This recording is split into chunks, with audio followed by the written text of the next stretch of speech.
Well, should we move on to songs? Yeah. Top you songs want to of sing this it year? to me, Ben? Should we bring it? Sing Oh, it to you bring baby. the first one, sweetheart.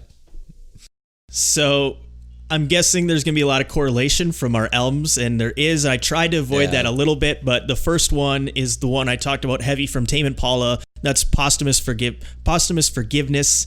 This one is a journey to the edge of the universe and back. It's a 6-minute saga, well crafted. There's several movements. The emotion and the story he tells, because it's about his dad who has passed, and in the title, forgiving him. I don't know what their relationship was like exactly, but it's 6 minutes of, in my opinion, just brilliance. It's such a good song. It's my favorite off the album. It reminds me a lot of what we heard on Claw 2. Yeah. And I think maybe that's part of the reason why I like this song so much, is because I like that album so much. And then we just listened to this right after that. And maybe that's part of that connection, is that feeling is also resonating with me on this song. But I think it's such a good song, in my opinion, the best song on the album. And that's why it's one of my top songs. It's a great one. You could have picked quite a few off of that album, to be honest. That was a really good choice to go with. For me, I'll go, again, correlation with the albums. I'll stick with Marcus King, because he's been the talk of the town for me tonight. So this is absolutely wonderful. But I really love Say You Will, coming off of El Dorado. Fantastic. So it kind of just starts off slow. It feels like a car just slowly revving up, but just a little guitar. It's got the slow build, and then the power of the song, and then boom, you're revving off. You're doing 0 to 60 like that. Just absolutely wonderful. Lyrically, it's just kind of like one of these traditional kind of like blues songs that follows through, and it's absolutely just a wonderful all-around powerful song. When I think of this album, I think of this one, and I almost put the opener song, Young Man's Dream. I really do love that song, but to me, I always come along with saying I want to listen to Say You Will. Like, I anticipate it, knowing when it's coming up on the album, and after I'm done listening to it, I'm still singing it, I'm still rocking with it.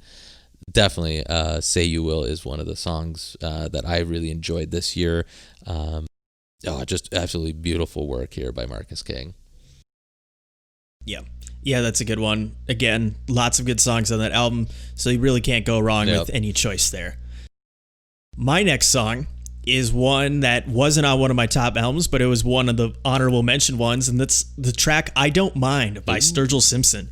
This is one that is probably not going to make any top lists of anywhere, just because Sturgill Simpson, while he's well known and he is playing arenas, I don't think gets a lot of the big notoriety that he should. Plus, he kind of snuck out these albums. So Cutting Grass Volume 1 and 2, they kind of just snuck out into the world. He did mention it. He did one of those quarantine performances, and when they were on stage live, he kind of jokingly said, like, if we raise X amount of money for whatever charity they were raising for, we'll put out some bluegrass albums. And they followed through, and they dropped them in October and December. But I Don't Mind is off Cutting Grass Volume 1. And this was one I just knew I liked it right away because I played it again. I was driving in my car, and I just threw on the album. It's like, oh, this could be a good driving album, and threw it on. And that was one I like finished it, and I was like, I got to hear this one again.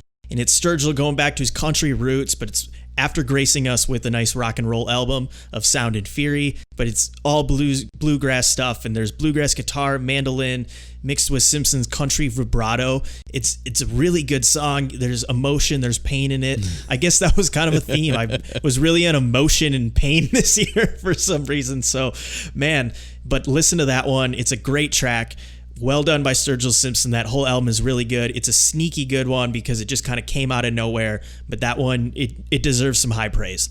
Damn, no, that's a good one. I dig me some Sturgill, but I didn't get the chance to listen to him this year, so I'll have to pull that one up then and kind of see like how well it really is. But you make it sound like it's pretty fucking solid. And if it's anything like what he did in 2019, he did write a lot of like really painful but like honest material there. I bet you he's got some good shit right there, like you're speaking of. Yep. So for me, I was kind of always I don't know which one of the two I should do next because they're both pretty funny, and I kind of want to bounce off of your idea. But I'm just gonna go with one I just wanted to do, which was Time, You and I by Khruangbin. Definitely a disco influenced jam. If you haven't heard this one, you actually probably have. I actually didn't do the history of whether it's in commercials or not, but it definitely sounds like it.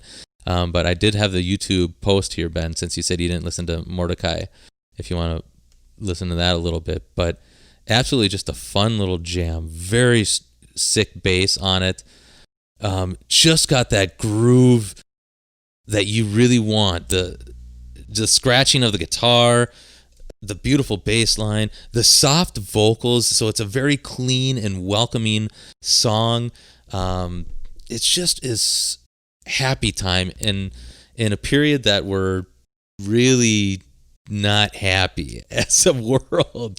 And this is absolutely wonderful because it just talks about we can spend time together, just you and I, basically building sand castles and all this stuff. It's absolutely such a beautiful song that it just really sounds so great. This is a song that is what we should be celebrating every time that we go out and meet somebody. But you're missing that camaraderie, and it just makes you feel like you are with somebody during this song. And one of the cool parts about this song too is that, and it took me to do a little bit of homework on this because I didn't understand what was going on at the end of the song, but they sang just you and I be together, I think is what the phrase was, but it's sung in so many different languages. It's absolutely wonderful that it's being spread around the world. So when you listen to the end and you hear a couple of different phrases that you just don't recognize, it's literally about 12, I think, different languages that they say the same phrase back and forth again. So really great work by Krugman. This album is absolutely wonderful, but this is definitely one of the highlights that comes off of it. And a song of the year, I think, for me, a song in a year that is just rotten, this song is absolutely wonderful. Nice. My final song is one that we just talked about, and it's, of course, Prisoner by Miley Cyrus featuring Dua Lipa. This one's a banger. It's the year of pop, like I said. Good year for pop music. The vocal mix is super well done. You have Miley's, as you described it, Miley's whiskey vocals and Dua Lipa's more pure singing voice. They just really mesh so well together. But this song is catchy. It's got funk. It's got punk. It's got disco. It's got it all. It's a really good song. And for a pop song, I think it deserves those accolades. And that's why it's one of my top songs of the year. We've talked about it ad nauseum, so I'm not going to even spend much more time. And if you didn't mention it, I was going to be. That's one of my notable ones that probably was in my top 5 that I would have had for this year. So definitely great. It's up there. To round out my top 3, quote unquote, definitely I wanted to say this song really defines what 2020 was all about, and it was really the first song that I heard from this artist since the previous album, which I was disappointed in. And it totally just changed my opinion, where I'm just like, okay, he's somewhat back, because it is haunting, it is deep, and it is called Fuck Me Up by Pokey LaFarge. Absolutely wonderful song. Fuck me up. Fuck me up. It's just this wonderful thing. Everyone. I know, it's goes into the Dylan. Yep. To some Dylan shit. It's wonderful. This is just a different sounding Pokey, the haunting piano piece, the heaviness of the song, and just, no other song really represented 2020, what it did to the human psyche, than this song, really. Fuck Me Up by Pokey LaFarge. Go out, listen to it. Just pull it up. Music video is quirky and weird, but when you listen to the lyrics and the music, it's fucking fantastic, and it definitely is a great little bye-bye to 2020. Because it really did fuck us up. Yep. Jesse, I'd be remiss if I didn't throw in one more song and cheat a little bit and add an additional song by a band not well known but should be, called The Knox. Knox, Jesse. The song is called Time. And the reason this song is so good is because I'm on this song. That came out in February. March. This was right? One. Yeah, this was a quick flame of a band. So I got together with these guys, Nick and Kyle, at the beginning of 2019, and within a few months we had a few songs written and polished, and we were able to record one in the studio. And then Kyle ended up moving to Minnesota, the same place that I had just come from a few months prior. But we recorded a song, we got it mixed, produced, mastered, and we released it in April. I think it was April 20th. What? We released a song called Time. It's out everywhere that you listen to music. I'm a fan of this one. Yours truly is featured on the lead guitar parts. Kyle did a lot of the heavy lifting, had originally written the song, and he also does a great job vocally, and Nick holds it down on the drums. Great stuff.